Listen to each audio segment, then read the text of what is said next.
أهلا بيكم في قناة الثقافة الطبية والاجتماعية. حلقة النهاردة عايزين نتكلم فيها عن إنقاص الوزن. هنتكلم عن بعض النصايح وإيه هي الفوائد الصحيحة لإنقاص الوزن. كمان هنتكلم عن طرق وأساليب إنقاص الوزن السليم. السمنة هي إيه؟ السمنة مش مجرد تراكم الدهون الزايدة في الجسم، لكنها مرض مزمن تلازمه مضاعفات خطيرة. وعشان نقدر نخفف الوزن الزايد لازم نحرق سعرات حرارية أكتر من كمية السعرات اللي بيستهلكها الجسم عن طريق الأكل اللي بناكله. الجسم بيستخدم السعرات الحرارية في إيه؟ إما أثناء النشاط البدني والرياضي، أو بنستخدم السعرات في أداء وظائف الجسم الأساسية. زي إيه؟ زي التنفس، تصنيع الخلايا، المحافظة على درجة الحرارة بتاعة الجسم.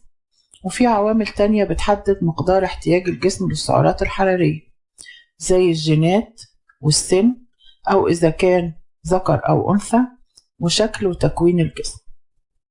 قبل ما نبتدي في رحلة إنقاص الوزن لازم نحط في اعتبارنا بعض الأمور اللي هي هتساعدنا على نزول الوزن بشكل صحي وسليم. يا ترى إيه هي الأمور دي؟ ليه بنحاول ننزل الوزن الزايد عندنا؟ هل ده عشان تحسين شكل الجسم بس؟ لا، أكيد عشان الصحة العامة للجسم كمان. وقبل ما نبتدي في عمل الرجيم لازم نحط قدامنا خطة نمشي عليها عشان نقدر ننزل الوزن الزيادة عندنا. لازم الأول نحدد الوزن الزيادة عن الوزن اللي المفروض نكون عليه، وإيه الأسباب في الزيادة دي، عشان نقدر نحدد الطريقة الصحيحة للرجيم ونوصل للهدف منه. ويمكن تحديد الوزن الزايد عن طريق حساب مؤشر كتلة الجسم، ودي بمتابعة مع أخصائي تغذية. بمعرفة سبب زيادة الوزن نقدر نغير في نمط الحياة بالطريقة اللي بتساعدنا على إنقاص الوزن وعدم زيادته مرة تانية. الناس اللي بتنقص وزنها بشكل تدريجي وثابت، يعني مثلا من نص كيلو لكيلو في الأسبوع، ده بيكون أكتر نجاح في المحافظة على ثبات الوزن بعد التخسيس. وزي ما قلنا في الأول إن فقدان الوزن بشكل صحي مش مجرد اتباع نظام غذائي معين، لأ، ده بيكون نمط حياة مستمر. يعني لازم يكون في تغيير في عادات الأكل، ممارسة الرياضة، وأوقات النوم أيضا.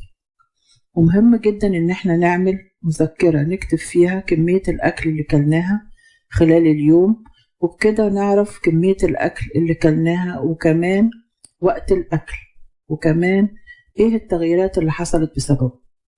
وده هيساعدنا على تجنب الأكل الزيادة والأكل الغير مناسب للرجيم. دلوقتي نقدر نتكلم عن بعض العادات السيئة أثناء تناول الطعام واللي ممكن تكون سبب في زيادة الوزن. الأكل بسرعة وعدم مضغ الطعام جيدا، إن الواحد ياكل وهو شبعان، والإكثار من تناول الحلويات، وعدم تناول وجبة الفطار، ودي بتعتبر الوجبة الرئيسية الهامة للجسم. الأكل وإحنا واقفين، وده يخلي الواحد ياكل بسرعة وبدون وعي. في ملحوظة مهمة لازم ناخد بالنا منها. لازم نعرف إن مش كل نظام غذائي بيكون مناسب لكل الناس، عشان كده لازم يكون في أخصائي تغذية بيحدد لك نظام غذائي يناسبك ويناسب أسلوب حياتك. وعشان ينزل الوزن بطريقة سليمة لازم نحافظ على النوم بالليل لوقت كافي من الساعات، لأن عدم النوم لوقت كافي بيسبب بطء عملية التمثيل الغذائي اللي بيحول السعرات إلى طاقة، وبيقوم الجسم بتخزين الطاقة الغير مستخدمة على شكل دهون. وكمان مدة النوم بتأثر في تنظيم هرمونات الليبتين والجرالين، ودي الهرمونات المسؤولة على التحكم في الشهية. وعشان كده لازم يكون عدد ساعات النوم لا يقل عن 6 ساعات يوميا. آخر حاجة معانا في حلقة النهاردة، لازم نخفف من الإجهاد والتوتر، لأنهم بيزودوا إنتاج هرمون الأدرينالين والكورتيزول، وده بيؤدي في البداية لتقليل الشهية. لكن عندما يتعرض الشخص للتوتر والإجهاد بشكل مستمر بيفضل الكورتيزول في الدم فترة طويلة، وده بيزود الشهية، بيؤدي إلى مزيد من تناول الطعام وخاصة الكربوهيدرات، وده بيخلي الأنسولين ينقل سكر الكربوهيدرات من الدم للعضلات، وإذا لم يستخدم هذا السكر في الجسم يقوم بتخزينه على شكل دهون. ودي كانت آخر حاجة في حلقة النهاردة، وإلى أن نلتقي نشكركم شكرا جزيلا. ولو عجبتكم الحلقة ما تنسوناش باللايك والشير والاشتراك في القناة وتفعيل زر الجرس عشان يوصلكم كل جديد. وشكرا على المتابعة، والسلام عليكم ورحمة الله. أصدقائي وصديقاتي، أهلا ومرحبا بكم. يوم جديد ويوم سعيد عليكم إن شاء الله. رينات بنت أخويا طلبت مني تعرف لو كانت النوتيلا فيها أضرار ولا لا، وأنا حبيت أشارك المعلومة ديت معاكم. النوتيلا هي عبارة عن كريمة الكاكاو بالبندق اللي بندهن بها العيش، سواء كان العيش التوست أو أي عيش تاني. كمان بنحطها على الكيك، وفي بعض الناس بياكلوها بالمعلقة. وعشان الكل بيحب النوتيلا دي سواء كان كبير أو صغير، بياكلوا منها باستمرار وبياكلوها بكميات كبيرة لدرجة إنها أصبحت عادة، بس يجب التوقف عندها عشان الأضرار الصحية اللي بيجهلها الكثير من محبيها. وأعتقد بعد مشاهدة الفيديو ده إن شاء الله هيكون اتكون لديكم المعرفة اللازمة لإعادة النظر بأمر النوتيلا. طب إيه هي النوتيلا؟ وإيه الأضرار اللي بتسببها؟ وإيه التوصيات الصحية اللي إحنا ممكن نتبعها عشان نتفادى أضرارها؟ النوتيلا اخترعها واحد اسمه بيترو بيريرو أثناء الحرب العالمية. قام بخلط مسحوق البندق مع الشوكولاتة آسف، عشان يسد عجز الشوكولاتة اللي كان موجود بسبب الحرب. من أهم مشاكل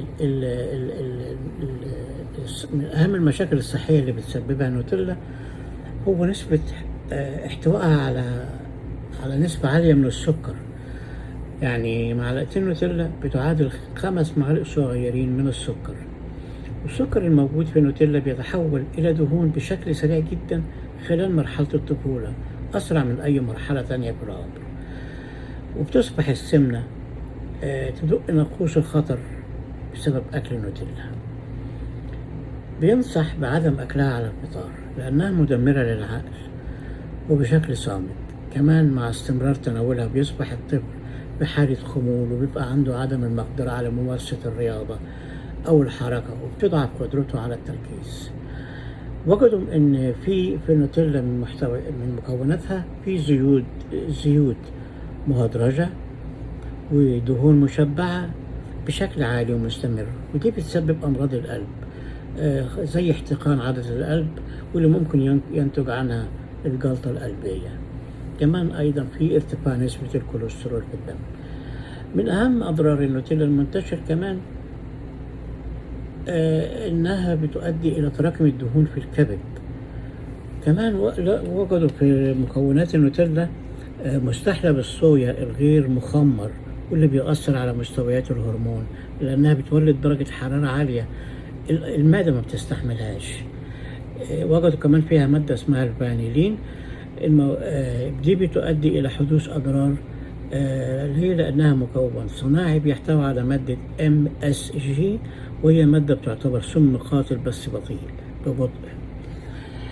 وجدوا في النوتيلا كمان إنها بتحتوي على زيت النخيل، وإن زيت النخيل دوت لما بيسخنوه على درجات حرارة عالية جدا بيسبب أمراض سرطانية. فلما اكتشفوا ولما عملوا زيارة لمصانع النوتيلا وجدوا إنهم فعلا بيسخنوا زيت النخيل ده على درجات حرارة عالية. فبالتالي إن إحنا كده نعرف إن هو ممكن يكون خطر مسبب لأمراض سرطانية، وربنا يحفظنا جميعا منها يا رب. أنا أنصح بقى إيه في الآخر، أقول لكم نصيحة بقى إيه: يا ريت ما نكترش من أكل النوتيلا، يكفي معلقتين 2 في الشهر. أنا بكده أكون أنهيت الفيديو. أتمنى لكم إنكم تكونوا استمتعتم بالفيديو السريع دوت، وإنكم تكونوا استفدتم من المعلومة دي. تحياتي لكم، باي باي، مع السلامة. مساء الخير وأهلا بكم أصدقائي وصديقاتي في حلقة من حلقات الثقافة الطبية والاجتماعية. النهاردة الحلقة هتكون يعني هي حلقة شخصية شوي، حابب أتكلم معاكم فيها عن تجربتي مع مرض الكورونا المتحور الجديد. أنا كنت قاعد في أمان الله، لا ليا ولا عليا، ما فيش أي حاجة خالص، ما فيش أي أعراض، مش حاسس بأي حاجة، عادي جدًا. رُحت شغلي جاي عادي جدًا، وجيت البيت عادي جدًا، ما فيش حاجة. بعد ما اتعشيت حسيت زي ما يكون حاجة واقفة في زوري هنا. عارف لمّا يكون عندك شرقة، حسيت بحاجة زي كده. فضلت الشرقة دي معايا يوم كامل أو ليلة كاملة. تاني يوم الصبح حسيت إن أنا مش طبيعي، حسيت إن يعني الشرقة دي بدأت تبقى يعني زيادة شوية، فقلبت بكحة، كحة جافة. يعني ما فيش بلغم ولا حاجة، باكح يعني، مخلّية زوري تعبان. جيت على بالليل، حسيت يعني بدأت أحس درجة حرارة مرتفعة. يعني مش مرتفعة جدًا، ولكن ارتفعت درجة حرارتي عن المعدل الطبيعي. وبدأت الكحة تزيد وتبقى فيها، وأحس إن في حاجة على صدري وعايزة تطلع، ما بتطلعش. على طول رُحت جِبت دوا كحة، وبدأت آخُد في خافض حرارة عندي هنا. بصراحة كنت باخُد جرعة كبيرة عشان أتمكّن من الحرارة قبل ما تتمكّن هي منّي. آآ بعد كده تاني يوم، يعني اليوم ده عدّى، تاني يوم بقى الصبح وأنا رايح الشغل، حسّيت إن أنا مُنهَك فعلًا، تعبان، مش يعني جسمي تعبان، مش يعني مش قادر إن أروح، بس أنا لازم أروح. عندي مرضى جايين وأنا ما بلّغتش وما قُلتش إن أنا تعبان ولا حاجة، ما أحبّش إن أنا أبقى بعيد عن المرضى. مع العلم إن أنا باستخدم الكمامة طول الوقت، وباطهّر إيديّا وبالبس الجوانتي وكل حاجة، يعني على طول. يعني وباعمل بُعد اجتماعي 6 قدم عن اللي قدّامي، الحاجات دي كلّها. يعني أنا لا زلت باتعامل مع الوضع كإن إحنا لسه في الكورونا في أول ما ظهرت. قضيت اليوم بصراحة وأنا في قمة التعب، وصوتي بدأ يتغيّر، بدأ يبقى صوت واحد عنده برد شديد أوي. آآ قُلت أمّا أروح أكشف، يعني أعمل مسحة، لعل وعسى يكون في حاجة، عشان بس أبقى متطمن. عملت المسحة وظهرت تاني يوم إن أنا عندي كورونا. فطبعًا على طول آآ بدأت إن أنا أجهّز نَفْسي للتعامل معاها. يعني أنا عزلت نَفْسي في حُجرة منفصلة. طبعًا كل حاجة ألمسها لازم تتطهّر. بدأت بقى آخُد العلاج اللي أنا المفروض آخده. خدت مضاد حيوي بصراحة عشان البلغم اللي بيطلع دوّة، بدأت أشوف لونه متغيّر شوية. وطبعًا دوا الكحة مستمر عليه ومنخفض للحرارة. خدت بقى الزنك، وخدت فيتامين C، وأخدت كمان آآ فيتامين D. وسوائل على طول بقى، باشرب سوائل دافية على طول. ما اخلّيش بُقّي جاف أبدًا، لإن من الأعراض اللي أنا لاحظتها جفاف البُق. الحاجة اللي أنا لاحظتها أوي في أول يومين، تعب في المعدة، في البطن، تعب في البطن، وإن أنا عايز أخُش الحمّام باستمرار، بطريقة غريبة يعني، مش طريقة. أنا من النوع اللي عندي إمساك، يعني دايمًا عندي إمساك، لكن لقيت نَفْسي داخل الحمّام كتير، فبقيت مستغرب. آآ وريحة لا مؤاخذة البراز له ريحة وِحشة. آآ فده خلّاني يعني قلقان، ده قبل ما أعمل المسحة. طبعًا بقى بعد ما عملت المسحة وطلعت positive، عرفت إن ده كان كل ده بسبب فيروس الكورونا المتحوّر الجديد. هم بالضبط 3 أيام، فيعني باستمراري على العلاج اللي أنا استمريت عليه دوّة. أنا أنا قالوا لي خُد Paxlovid، اللي هو العلاج بتاع الكورونا، الدوا اللي مخصص للكورونا. أنا بصراحة امتنعت إن أنا آخده. لأنه هيتعارض مع حاجات كتيرة عندي. فما أخدتوش واستمريت بس على الحاجات اللي أنا باخدها دي، مع زي ما قُلت لكم سوائل باستمرار ودافية.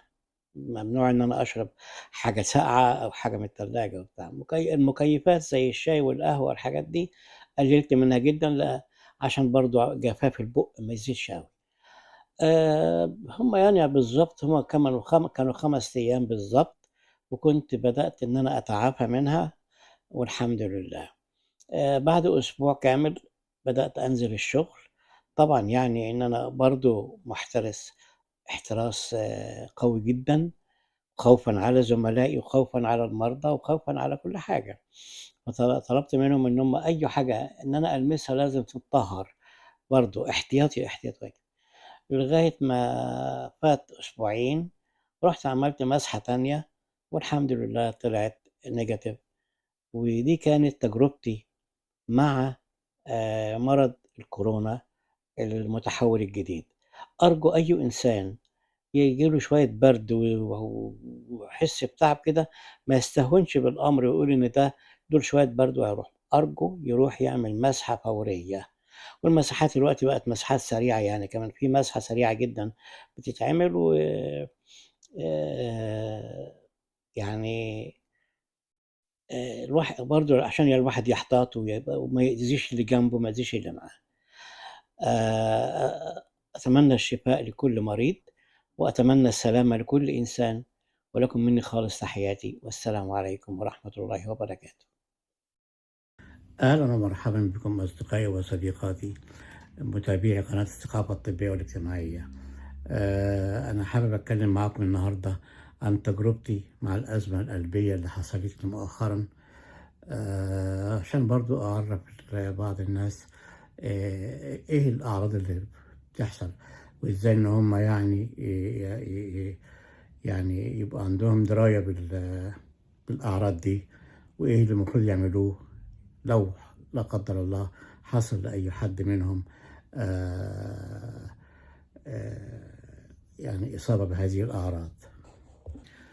كنت في يوم نازل رايح الشغل الصبح، كنت نازل في اليوم ده، كنت نازل بدري قوي.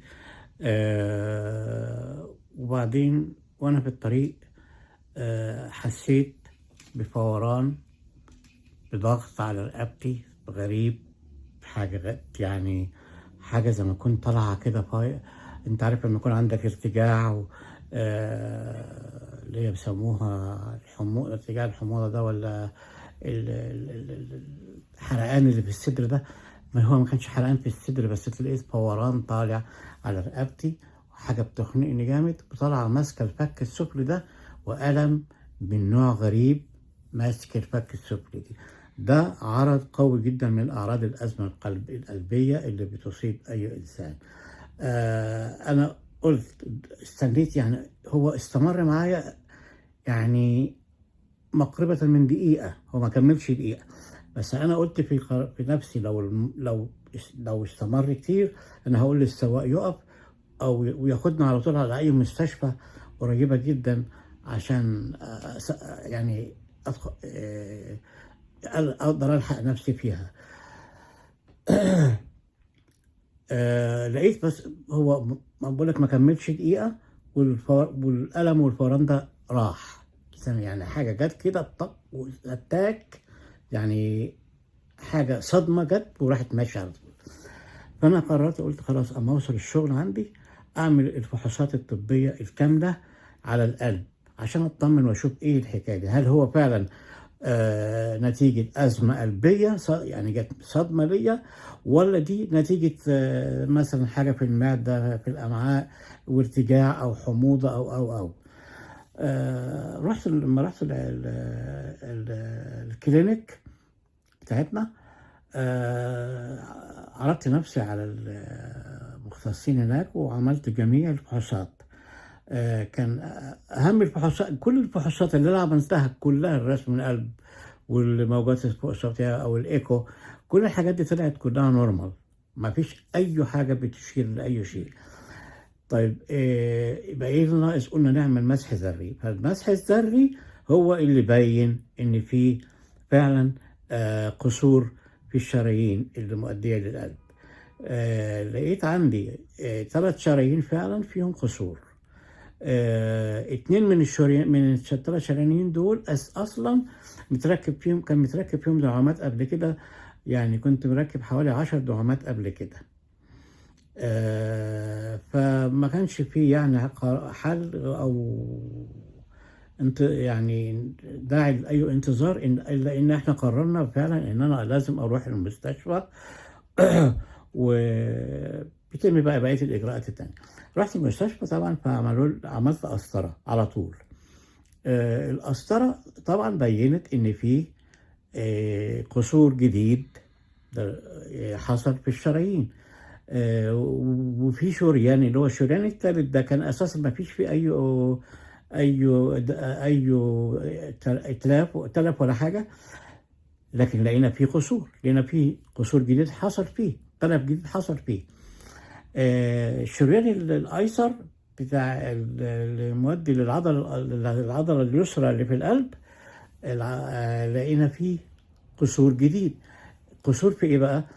الشريان ده كان متركب فيه 4 دعامات، وبعدين في مرة من المرات الدعامات دي اتسدت، فدخلوا فيها دعامة جديدة عشان يفكوا يصلحوا الانسداد ده، والشريان اشتغل كويس. المرة دي بقى حصل انسداد قدام الدعامة دي، فمش قادرين يعملوا حاجة، مش قادرين يدخلوا دعامة تانية، وإلا هيتسد هتتسد الدعامات. فكان الحل إن هم عملوا إيه؟ إن هم فتحوها بالبالون وتخلصوا من البلوكج الموجود في الشريان ده. لكن قرروا حاجة، قالوا إن إحنا هننتظر شهر ونشوف، ونرجع نعمل قسطرة تاني ونشوف لو في لو البالونة دي النتيجة بتاعتها استمرت كويسة، يبقى احنا هنركب دعامة في الشريان الأمامي اللي هو حصل فيه انسداد في جزء منه جديد. ده الحاجة الجديدة اللي كانت حصلت. لو لقينا ان لا قدر الله ان البالونة دي مكان البالونة دي اتسد تاني، يبقى مفيش قدامنا غير ان احنا نعمل عملية قلب مفتوح. استمرت على هذا لمدة شهر. الشهر ده ربنا ما يوريكم انا كنت اعصابي عاملة ازاي. كنت طبعا متوتر جدا وبفكر طب هعمل ايه متاهات بقى، يعني عارف لما كنت انت داخل بتفكر منتظر منتظر عملية فتح قلب، فيعني شعورك يبقى ايه؟ ولمدة شهر، يعني مش القرار ينتخذ على طول فورا، يبقى ما فيش عندك وقت انك تفكر ولا حاجة، لا ده انت قاعد شهر منتظر فبتفكر غصب عنك. فده كان عامل لي حالة نفسية صعبة جدا. ربنا ما يوريكم جميعا يعني. جيت انا بعد شهر دخلت المستشفى تاني حسب الاتفاق، وعملت القسطرة. لقوا الحمد لله ان البالونة مكانها كويس، مفيش اي تلف ولا اي حاجة، وان خلاص هيركبوا دعامة في الشريان الامامي، الشريان التاجي الامامي، عشان الامور تمشي كويسة بعد كده. وركبوا الدعامة، وطبعا خرجت من المستشفى والحمد لله رب العالمين. اديني ماشي على العلاج الوقتي، وربنا يسترها يعني علينا جميعا، والحمد لله. انا بس حبيت اقول لكم على حاجه، في ملحوظه عايز اقولها لحضراتكم. انا كنت قبل ما يحصل لي الازمه القلبيه دي، انا هعترف لكم بالسر ده، ان انا قعدت اسبوع كامل ما اخدش الدواء. اوكي، دواء السيوله بالذات، وده كان سبب من الأسباب اللي خلت يحصل عندي الأزمة دي. أنا السر ده لأول مرة بقى أقوله وبعترف بيه. وده طبعا عيب مني أنا، إن أنا كراجل أخصائي في هذا المجال، إن أنا يعني أهمل علاجي فيه. أنا أهملت العلاج فعلا لمدة أسبوع لظروف معينة. كنت مشغول بحاجات، فكنت بنسى للدواء لكن أنا أرجو من أي واحد مريض قلب بياخد أدوية قلب ما يهملش الدواء ولا لحظة أرجوكم. وأي واحد يجيله أي أعراض في الشيست، يعني وجع في الصدر، حاسس بألم قوي في الصدر بتاعه، خنقة في الزور والفك السفلي ده في ألم شديد قوي، ما ينتظرش لحظة ويطلع على طول على أقرب مستشفى عشان يلحق نفسه. أنا بشكركم شكرا جزيلا، وبتمنى الصحة والعافية لكل إنسان والشفاء لكل مريض.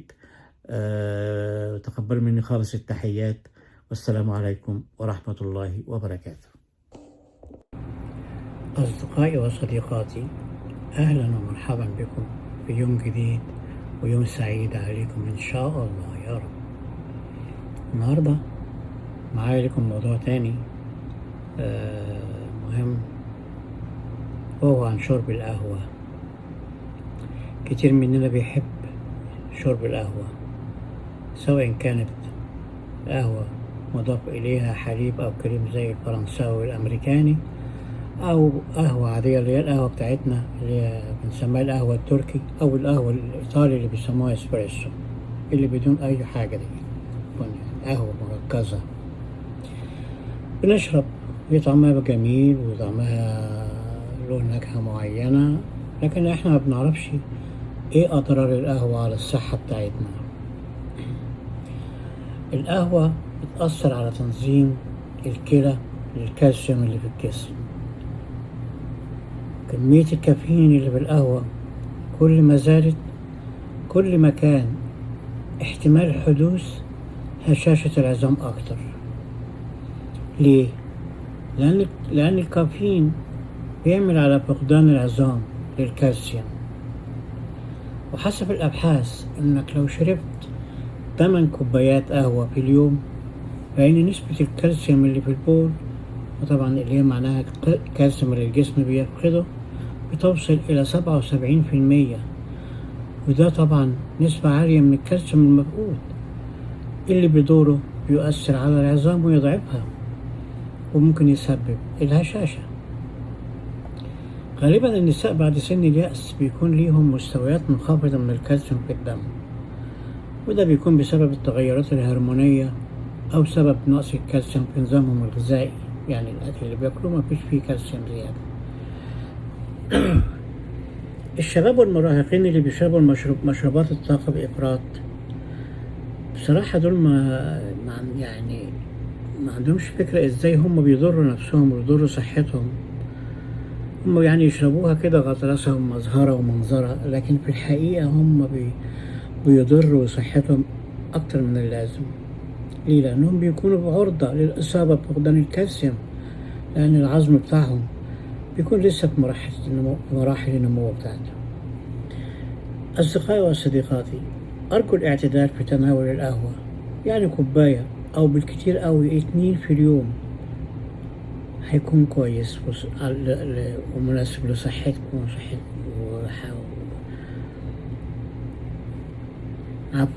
هيكون مناسب للصحة بتاعتكم. أرجو الاعتدال في تناول القهوة.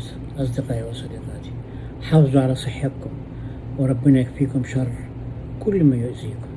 ولكم مني خالص تحياتي، والسلام عليكم ورحمة الله. أصدقائي وصديقاتي، أهلا ومرحبا بكم في يوم جديد ويوم سعيد عليكم إن شاء الله يا رب. النهاردة معايا لكم موضوع تاني مهم، وهو عن شرب القهوة. كتير مننا بيحب شرب القهوة، سواء كانت قهوة مضاف إليها حليب أو كريم زي الفرنساوي والأمريكاني، أو قهوة عادية اللي هي القهوة بتاعتنا اللي هي بنسميها القهوة التركي، أو القهوة الإيطالي اللي بيسموها إسبريسو اللي بدون أي حاجة، دي قهوة مركزة بنشرب.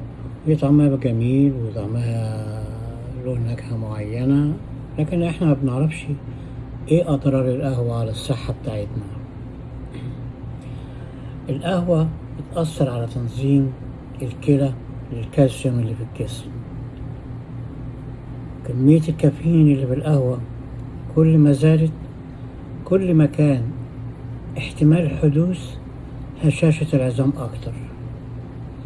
ليه؟ لأن الكافيين بيعمل على فقدان العظام للكالسيوم. وحسب الأبحاث إنك لو شربت 8 كوبايات قهوة في اليوم، فإن نسبة الكالسيوم اللي في البول، وطبعا اللي هي معناها الكالسيوم اللي الجسم بيفقده، بتوصل إلى 77%. وده طبعا نسبة عالية من الكالسيوم المفقود، اللي بدوره بيؤثر على العظام ويضعفها، وممكن يسبب الهشاشة. غالبا النساء بعد سن اليأس بيكون ليهم مستويات منخفضة من الكالسيوم في الدم، وده بيكون بسبب التغيرات الهرمونية أو سبب نقص الكالسيوم في نظامهم الغذائي، يعني الأكل اللي بياكلوه مفيش فيه كالسيوم زيادة. الشباب والمراهقين اللي بيشربوا مشروبات الطاقة بإفراط، بصراحة دول يعني ما عندهمش فكرة ازاي هم بيضروا نفسهم ويضروا صحتهم. هم يعني يشربوها كده غطرسة ومظهرة ومنظرة، لكن في الحقيقة هم بيضروا صحتهم أكتر من اللازم. ليه؟ لأنهم بيكونوا بعرضة للإصابة بفقدان الكالسيوم، لأن العظم بتاعهم بيكون لسه في مراحل النمو بتاعته. أصدقائي وصديقاتي، أرجو الاعتدال في تناول القهوة، يعني كوباية أو بالكتير أوي 2 في اليوم، هيكون كويس ومناسب لصحتكم عفوا، هيكون مناسب للصحة بتاعتكم. أرجو الاعتدال في تناول القهوة أصدقائي وصديقاتي. حافظوا على صحتكم، وربنا يكفيكم شر كل ما يؤذيكم. ولكم مني خالص تحياتي، والسلام عليكم ورحمة الله.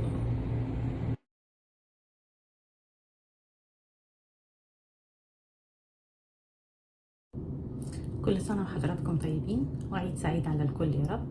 المرة دي هتكلم عن حبايبنا الحلوين، أولادنا. لو كان في حد عنده سكر، عايزة أتكلم بس معاهم كلمتين، إنه في العيد من حقنا نعيد، من حقنا ناكل، ومفيش مشكلة خالص، ومش محتاجين نخبي الشوكولاتة تحت الكرسي ولا نحط البونبوني تحت المخدة. نقدر ناكل، بس نقول لماما وبابا احنا هناكل ايه، عشان نحسب عدد جرامات السكر اللي موجودة في الأكل اللي احنا هناكله، ونضيفها على الانسولين اللي هناخده للوجبة. زي ما احنا متفقين، كل واحد فينا عارف هو بياخد وحدة لكل كام جرام نشويات بياكلها، فهنحسبهم على جنب، وهنقيس السكر قبل ما ناكل، ونشوف احنا فارقين عن الهدف اللي المفروض نوصل له قد ايه. والدكتور قايل لنا بناخد كام وحدة لكام فوق الهدف. ساعات بناخد 50، ساعات على حسب ما الدكتور بيقول لنا. وهنضيف الوحدات اللي احنا هناخدها لتظبيط السكر في الدم قبل الاكل، ونضيف عليها الوحدات بتاعه الاكل، ويبقى ده جرعه الانسولين اللي هناخدها واحنا بناكل، وما نحرمش نفسنا من حاجه. المهم نقول لماما وبابا علشان نقدر نحسب الجرعه مظبوط، ويفضل سكرنا مظبوط. كل سنه وانتم طيبين يا حبايبي. مساء الخير، أهلا ومرحبا بكم في حلقة جديدة من حلقات الثقافة الطبية والاجتماعية. النهاردة هنتكلم مع بعض عن الصدمة العاطفية وأسبابها، وإزاي نتجنبها وإزاي نعالجها. أولا، إيه هي الصدمة العاطفية؟ هي استجابة طبيعية لحدث عاطفي مزعج أصاب المرء، ونتج عنه شعور بالعجز والإرهاق والخوف وانعدام الأمان والألم، بحيث ينعكس ذلك على سلوكه الخارجي، فقد يلجأ للعزلة والابتعاد عن الآخرين بسبب عدم ثقته بهم أو عدم ثقته بنفسه، وضعف القدرة على التواصل معهم، مما يؤثر على حياته العملية والاجتماعية والنفسية.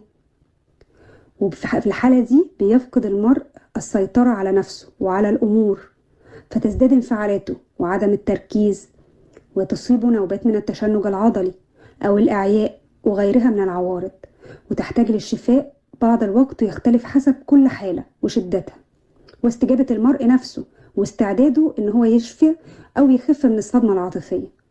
وفي أوقات بيحتاج إن هو ياخد جلسات علاج نفسي مع طبيب مختص عشان يضمن إن هو فعلا تخطى المرحلة دي ويرجع لحياته الطبيعية تاني. طيب، إيه هي بقى أسباب الصدمة العاطفية؟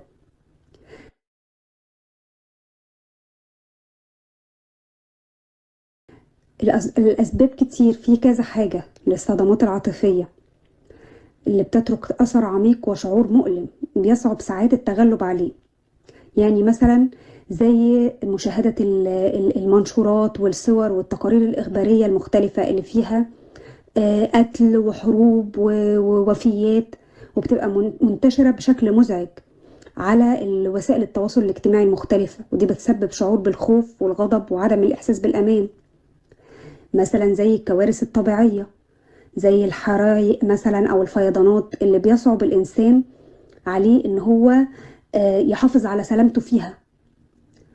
مثلا تصادم مثلا حادث سير أو حادث نقل مثلا أدى يعني لنقل مصابين للمستشفى أو مشاهدة مصابين بأعداد كبيرة.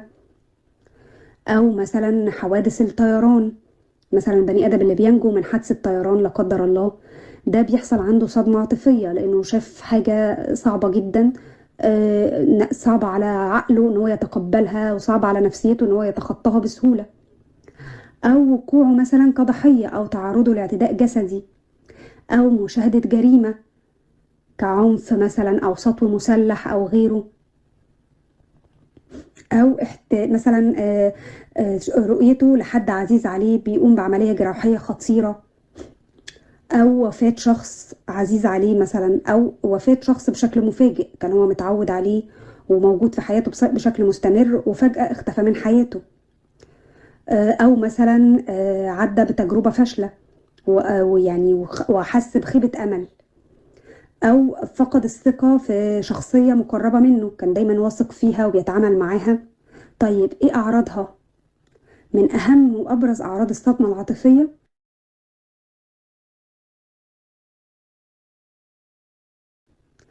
هي عدم القدرة على التركيز والتفكير بشكل جيد، والشعور بالخوف المستمر والقلق، وده بيخليه يشعر بالعجز على السيطرة على نفسه، فيصاب بنوبات من الهلع والخوف.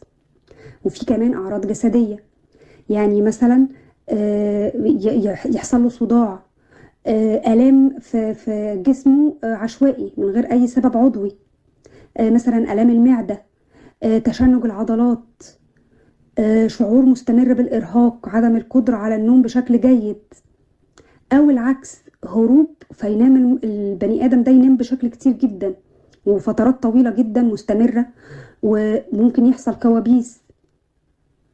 ايه تاني؟ في اضطرابات عاطفية تخليه بيفكر بشكل غير منطقي أو عاطفي أكتر من اللازم، ويتولد عنده شعور بالذنب واللوم والحزن وغيرها من الأحاسيس المؤلمة، ممكن تخليه تؤدي للبكاء الشديد بشكل مستمر، أو يفكر في الانتحار لا قدر الله.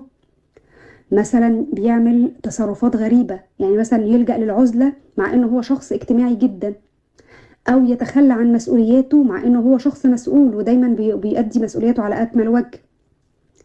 الأفكار السلبية، يعني مثلا إن هو مفيش سبب يستحق إن هو يعيش عشانه، مفيش هدف يسعاله، الحياة ما تستاهلش، عدم الاهتمام بشكله وعدم الاهتمام بمظهره وعدم اهتمام باللي حواليه. مثلا ان هو يلجأ للهروب عن طريق مثلا شرب الكحوليات او الادمان على المخدرات. كل دي بتكون اعراض الصدمة.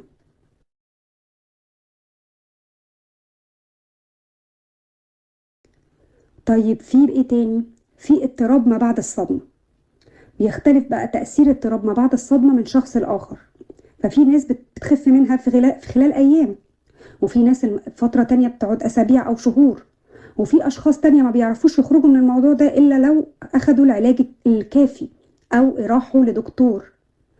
طيب رد فعل كل بني آدم بيختلف عن التاني، فساعات مثلا في ناس بتفتكر إن هي خفت بالرغم إن هي لسه ما خفتش، فبتبقى دايما عندها شعور بالاضطراب، بيبقى عندها شعور بالقلق، الغضب السريع، سريعة الغضب جدا، أو الاكتئاب. وفي الحالة دي ساعات بيأثر عليه إن هو يحس إن هو مرهق بسرعة، أو عدم القدرة على النوم الجيد. وطبعا في ناس تانية بيجيلها كوابيس مزعجة، وفي ناس تانية بيجيلها ذكريات مؤلمة يفتكرها من غير سبب.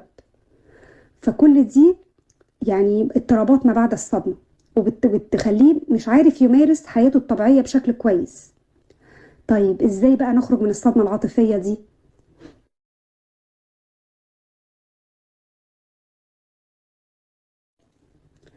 طيب في شوية نصايح علشان نخرج ونتخطى الصدمة العاطفية.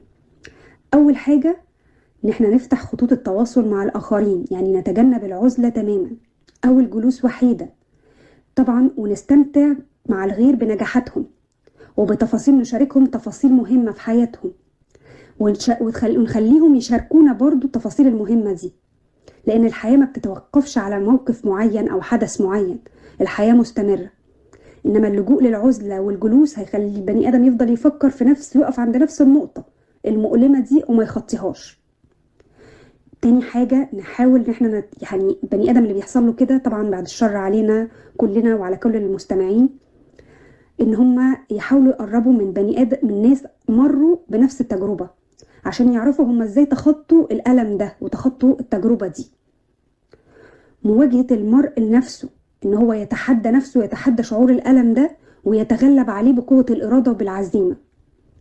ممارسة التمارين الرياضية مهمة جدا، لأنها بتعزز صحة المرء وبتخليه يستعيد التوازن بتاعه ويستعيد نشاطه وعدم الشعور بالإرهاق، مع إن هو ما يضغطش على نفسه. ويعمل تمارين اليوجا والتأمل اللي هي المديتيشن، دي بتساعد على الاسترخاء والتنفس بشكل جيد، فبتقلل الإجهاد النفسي. اهتمام الشخص بنفسه وبصحته الجسدية وبتناول أكل متوازن وبنوم مدة كافية وبتقليل الحاجات المنبهات، القهوة والتدخين، كل الحاجات دي بتأثر بالسلب طبعا. تجنب اللجوء لمثلا شرب الكحول، تعاطي المخدرات، الحاجات اللي هو ممكن يهرب بيها، لا، يقف ويواجه ويتبع نظام صحي، ويحاول ان هو يرجع تاني لروتين حياته. يعني لو في مثلا شغل، دراسة، الأنشطة المعتادة اللي هو كان بيقوم بيها يرجع لها تاني ويتحدى نفسه ويبقى عنده قوة إرادة وقوة عزيمة. التخلص بقى من الأشياء العالقة داخل المصاب وحالته النفسية، كحل مثلا الخلافات الصغيرة، يعني لو عنده مثلا مشاكل صغيرة مع ناس يحلها، ما يقعدش ما يكبرش المشكلة. تقسيم المهام الكبيرة لحاجات صغيرة يعني سهل إنجازها، علشان ما يحسش إن الحاجة كبيرة قوي فهو مش قادر، هو كده كده بيبقى مرهق نفسيا. فاحنا بنحاول نقلل الضغط النفسي.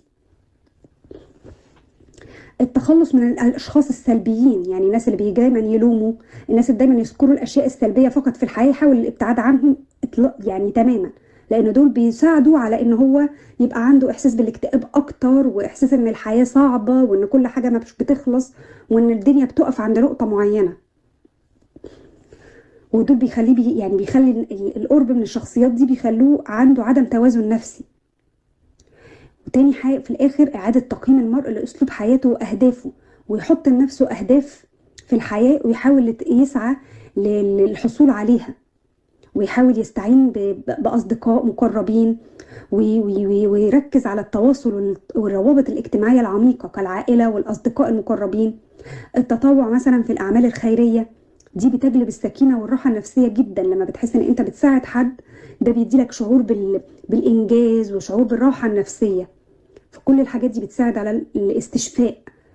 أما إذا الموضوع كان متفاقم جدا، ففي الحالة دي بننصح باستشارة الطبيب النفسي علشان ياخد العلاج بالشكل النفسي المظبوط، ويضمن تمام الشفاء من المرحلة دي، وعشان ما تتفاقمش الحالة وما يفتكرش ان هو خف وهو لسه عنده رواسب نفسية ممكن تأثر عليه بالسلب.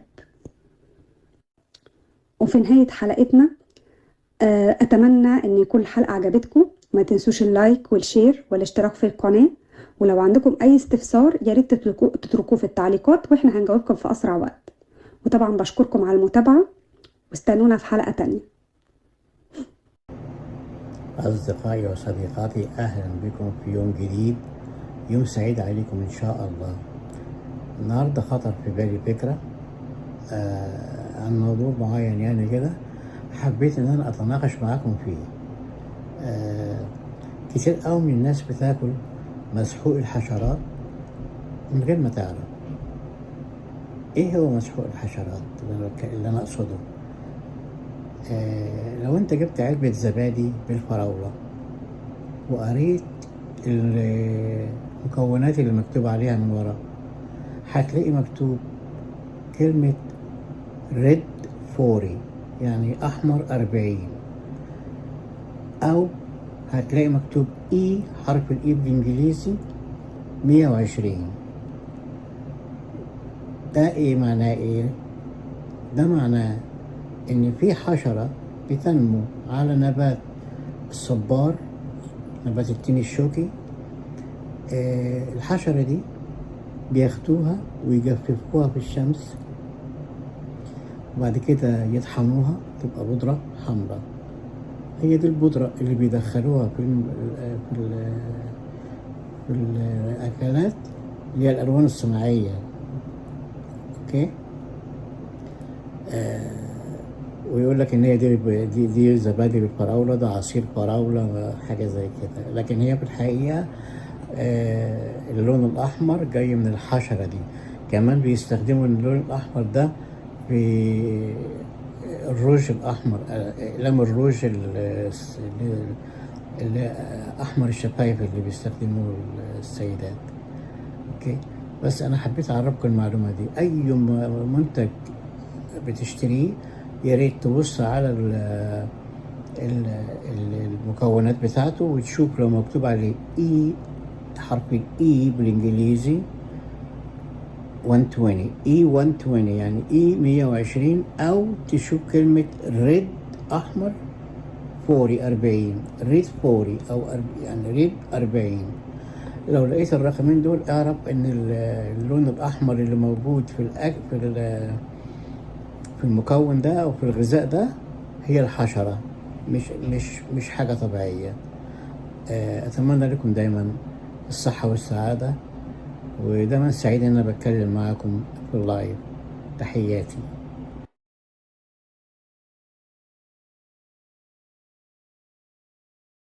بسم الله الرحمن الرحيم، والصلاة والسلام على سيدنا محمد وعلى آله وأصحابه أجمعين. أصدقائي وصديقاتي، أهلا ومرحبا بكم في حلقة جديدة من حلقات الثقافة الطبية والاجتماعية. في حلقة النهاردة هنتكلم عن موضوع مختلف ومهم. في ناس كتير قوي بتسأل، هو أنا رغم إني خدت ال3 تطعيمات بتوع فيروس كورونا وأنا ممكن يجيلي الفيروس ده تاني؟ أصل إحنا شفنا ناس أخدت التطعيمات دي ورجعت جالها كورونا تاني، هل ممكن الكورونا دي تيجي تاني؟ أسئلة كتيرة من نفس النوع بتتسأل وبتطرح، والناس بتستغرب وبتستعجب وبتسأل، والناس عندها قلق وخايفة. الإجابة أيوة، ممكن يجيلك الكورونا، يقولك فيروس كورونا بس المتحور، رغم انك انت خدت ال3 تطعيمات المقررة او الموجودة او المتاحة عندك. السبب ايه؟ وازاي ده بيحصل؟ وليه؟ وعند مين بالظبط؟ ومين اللي عرضة للحاجة دي؟ ده اللي هنتكلم فيه في حلقة النهاردة مع بعض إن شاء الله. في عندنا نوعين من العدوى. في العدوى العادية اللي احنا كلنا عارفينها، واحد عنده برد وكح، واحد قدام واحد تاني فلقط العدوى منه. في نوع تاني بقى اللي هو اسمها العدوى الخارقة. يعني ايه؟ انت ممكن تكون واخد الجرعات بتاعة الفاكسين ضد الكورونا، ولكن بيجي لك فجأة بتصاب بفيروس الكورونا تاني. طب ازاي الكلام ده؟ ايوه، لأن الفيروس ده بيتحور وبينتج منه أنواع أخرى، زي دلتا مثلا. فيروس دلتا ده سريع الانتشار وبينتشر بسرعة وبيتحور، وجالنا كمان الأوميكرون. كمان مع مرور الوقت من أخذ الجرعات بتاعت الفاكسين ممكن إن المناعة عندك أو الأجسام المضادة اللي أنت خدتها من الفاكسينات دي بتقل. إذن بيسهل على الفيروس ده اقتحام الجسم وحدوث المرض. جميع لقاحات فيروس الكورونا كويسة ولها مفعول مؤثر، ولكن ليس بدرجة 100%، يعني ليست فعالة ب100%. على سبيل المثال فايزر الأمريكاني نسبة الفعالية بتاعته 95%. إذا أنا عندي 5% احتمالية حدوث الإصابة بالفيروس. استرازينيكا الإنجليزي نسبة الفعالية بتاعته 70%. إذا أنا عندي 30% نسبة حدوث الإصابة. جونسون جونسون الأمريكاني 65%. يعني أنا عندي 35% نسبة احتمال حدوث بالإصابة تاني. وزي ما قلت مع مرور الوقت بيحدث انخفاض في الأجسام المضادة اللي اكتسبناها من اللقاحات دي واللي هي بتعمل مناعة ضد الفيروس. وعشان كده أنا بنصح أي إنسان يعمل تحليل دم ويشوف نسبة الأجسام المضادة عنده قد إيه قبل ما ياخد الجرعات بتاعة الفاكسينات دي، وكمان بعد شهر أو شهرين من الجرعات دي يعمل برضه تحليل دم تاني ويشوف نسبة الأجسام المضادة عنده قد إيه، هل هي لازالت ثابتة ولا ارتفعت ولا قلت. ده اللي المفروض يتبع عشان خاطر أعرف إزاي إن أنا أحمي نفسي. الحاجة التانية المهمة أوي، مش معنى إن أنا أخدت الجرعات دي 3 إن أنا أبقى أمشي خلاص كده يعني ما يهمنيش وأتخلى عن كل الاحترازات. لا لا لا لا لا، أنا قلت لكم في عندي مساحة لحدوث العدوى تاني، يبقى إذن إن أنا لازم ألتزم بالاحتياطات والاحترازات المفروضة اللي هي أهم حاجة عندي: لبس الكمامة، تطهير اليدين باستمرار، والتباعد الاجتماعي خاصة في مكان العمل أو في الحفلات أو في الاجتماعات أو في المؤتمرات أو الحاجات دي أو في المحلات أو في المواصلات العامة. دي حاجات مهمة جدا لازم نتبعها ولازم نخلي بالنا منها. هل يا ترى فيروس كورونا بعد التطعيم بيبقى خطير؟ العدوى فيروس كورونا المستجد ممكن تسبب مرض بس بيكون خفيف أو متوسط، وفرص الإصابة بفيروس كوفيد 19 اللي هو أولاني اللي ظهر في الأول خالص بتبقى منخفضة جدا. لكن الأمور بتختلف مع الناس اللي عندهم أمراض مزمنة. طيب اللي بياخد اللقاحات المضادة للكورونا لو أصيب بالمرض فالحالة بتاعته مش محتاجة إنه يتحجز بالمستشفى ويتحط على جهاز تنفس صناعي. طب هي إيه الأعراض اللي ممكن تظهر لو الواحد أصيب بالكورونا بعد التطعيم؟ الأعراض بتكون هي نفس الأعراض بتاعة الكورونا العادية اللي موجودة عند الناس اللي هم ما اتطعموش، لكن بتكون بدرجة أخف، بتكون خفيفة وما بتستمرش لمدة طويلة وبتتعالج بسرعة. وخلي بالك، ودي نقطة مهمة جدا، لو أنت أخذت التطعيمات كلها أو اللقاحات كلها وأصبت بمرض كورونا المستجد أو المستحدث فأنت ممكن تنقل المرض ده بسهولة لشخص تاني. عشان كده المفروض إنك تعزل نفسك وتتبع كل الاحتياطات المفروضة زي لبس الكمامة ونظافة اليدين، تغسلها بالمية والصابون أو تدعكها بالمطهرات، وزي ما قلت تعزل نفسك أو يكون فيه تباعد اجتماعي. طيب يا ترى مين أكتر الناس عرضة للعدوى الخارقة دي؟ على الرغم من أن أي شخص تم تطعيمه بالكامل، لكن زي ما قلنا أنه ممكن أن يتعرض للعدوى الخارقة. الأشخاص اللي مناعتهم ضعيفة بسبب بعض الحالات المرضية أو بسبب بعض أنواع الأدوية والعلاجات، وخاصة الناس اللي عندهم زراعة أعضاء، دول بقى أكتر عرضة للإصابة بالعدوى. التطعيم زي ما قلنا بيقلل من فرص التعرض للأعراض طويلة الأمد من كوفيد 19، ولكن هل يمكن منع الإصابة بفيروس كورونا المستجد؟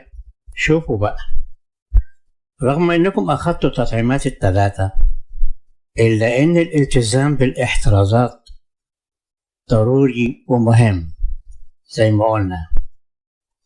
الكمامة، نظافة اليدين بالغسيل بماء دافي وصابون، أودع كهف المطهرات، والتباعد الاجتماعي في الأماكن المزدحمة زي أماكن العمل، في المواصلات العامة، في المحلات، في المولات، في الحفلات.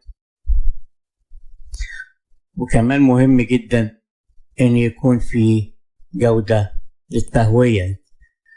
دي كانت آخر حاجة معانا في حلقتنا النهاردة، أتمنى إنها تكون عجبتكم واستفدتوا منها، وما تنسوناش في عمل الشير مع الأصدقاء والاشتراك في القناة وعمل اللايك مع تفعيل زر الجرس عشان يوصل لكم دايما مننا كل جديد.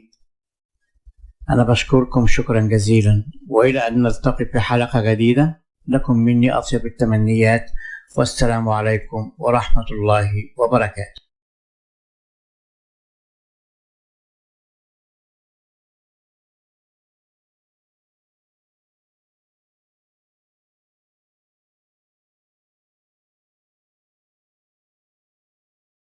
أهلا بيكم في حلقة جديدة من حلقات قناة الثقافة الطبية والاجتماعية. الحلقة اللي فاتت اتكلمنا على نصايح تقليل الوزن، والنهاردة هنتكلم عن فوائد التقليل في الوزن. احنا عارفين ان زيادة الوزن بتتسبب في أضرار على صحة الإنسان زي أمراض السكر والضغط والقلب وغيرها من الأمراض ومضاعفتها. عشان كده تقليل الوزن بيساعد على تقليل عوامل خطر الإصابة بالأمراض المزمنة المتعلقة بالسمنة. والهدف من تقليل الوزن هو اتباع عادات صحية في الأكل وكمان النشاط الرياضي. وزي ما قلنا قبل كده ان تقليل الوزن له فوائد كتيرة على صحة الإنسان، زي التقليل من خطر الإصابة بأمراض القلب والسكر والضغط وأمراض الكلى وبعض أنواع السرطانات والتهاب المفاصل ومشاكل الركبة وأيضا أعراض ارتجاع المريء. وكمان تقليل الوزن بيحمي من خطر الإصابة بتوقف التنفس قبل النوم. في بعض الأشخاص بيعانوا من السمنة، أحيانا بيتكون عندهم أنسجة إضافية في مؤخرة الحلق، وقد تنزلق هذه الأنسجة أثناء النوم، ودي بتسد مجرى التنفس. وأيضا تقليل الوزن بيقلل من خطر الإصابة بمقاومة الإنسولين، وأيضا بيساعدنا على التخلص من الدهون المتراكمة في البطن اللي بتفرز مواد كيميائية بتعيق تفاعل الجسم مع هرمون الإنسولين، مما يؤدي لارتفاع نسبة السكر في الدم. والسمنة بتأثر على المناعة في الجسم وارتفاع نسبة السيتوكينات اللي بتسبب الالتهابات المزمنة. وكمان فقدان الوزن بيساعد على تحسين الحالة النفسية وتحسين نسبة الخصوبة عند الجنسين، وأيضا بتساعد على تحسين الذاكرة وزيادة الثقة بالنفس بزيادة اللياقة البدنية وممارسة الرياضة. وده بيزود الطاقة والقدرة على التحمل من خلال اتباع برامج إنقاص الوزن. وكده بتكون خلصت حلقة النهاردة، ونشوفكم في حلقة جاية إن شاء الله. وما تنسوناش بالاشتراك في القناة واللايك والشير، ولكم منا أطيب الأمنيات.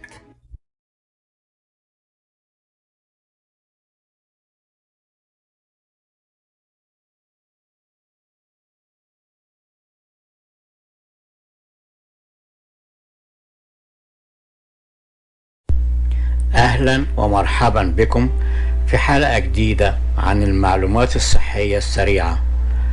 حلقة اليوم هنتكلم عن المجموعة الثالثة من المعلومات الطبية السريعة، ويشرفني اليوم يكون معايا الزميلة الدكتورة بسمة. أهلا بيكي دكتورة بسمة، نورتين وشرفتينا في حلقة النهاردة. أهلا بيك دكتور بسام، سعيدة بوجودي معك النهاردة، وأهلا ومرحبا بحضراتكم في حلقة جديدة من حلقات الثقافة الطبية. وكل سنة وحضراتكم طيبين. النهاردة أول يوم في رأس السنة الجديدة.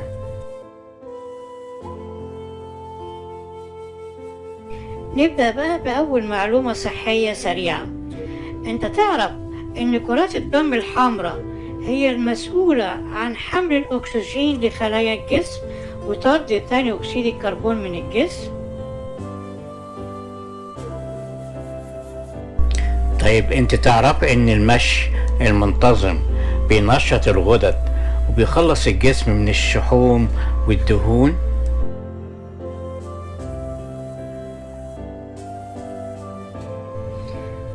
تعرف يا بسام إن الحليب المغلي مع بصوص الثوم بيساعد على طرد البكتيريا والفيروسات الموجودة في الجسم، وكمان بيساعد على التخلص من الكحة.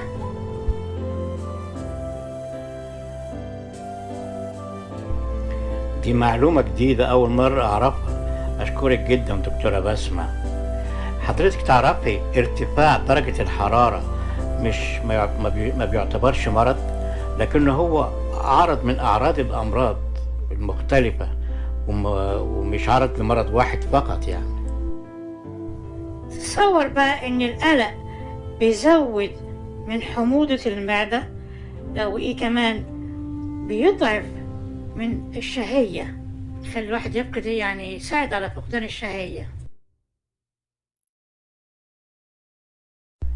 تصدقي إن مرض ضغط الدم ممكن يصيب الأطفال الرضع؟ تعرفوا إن الفواكه الحمراء مفيدة أوي في علاج أمراض القلب؟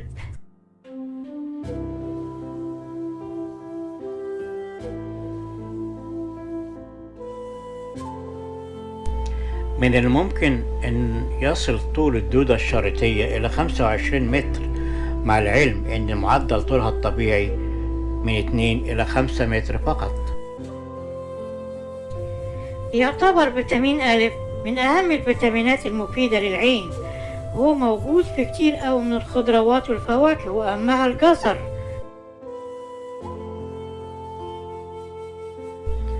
في كمان معلومة بتقول إن الكركديه والكمثرى والثوم بيساعدوا في علاج ارتفاع ضغط الدم، يعني بيخفضوا ضغط الدم. ودي كانت آخر معلومة معانا في حلقة النهاردة. بشكركم شكرا جزيلا، ولكم مني أطيب التحيات، والسلام عليكم ورحمة الله وبركاته. بنشكركم على حسن الاستماع والمتابعة، ويا رب تكون الحلقة عجبتكم، وما تنسوناش في اللايك والشير والاشتراك في القناة وتفعيل زر الجرس عشان يوصلكم دايما مننا كل جديد. تحياتنا لكم جميعا، وتاني مرة كل سنة وحضراتكم طيبين بمناسبة السنة الجديدة، والسلام عليكم ورحمة الله وبركاته.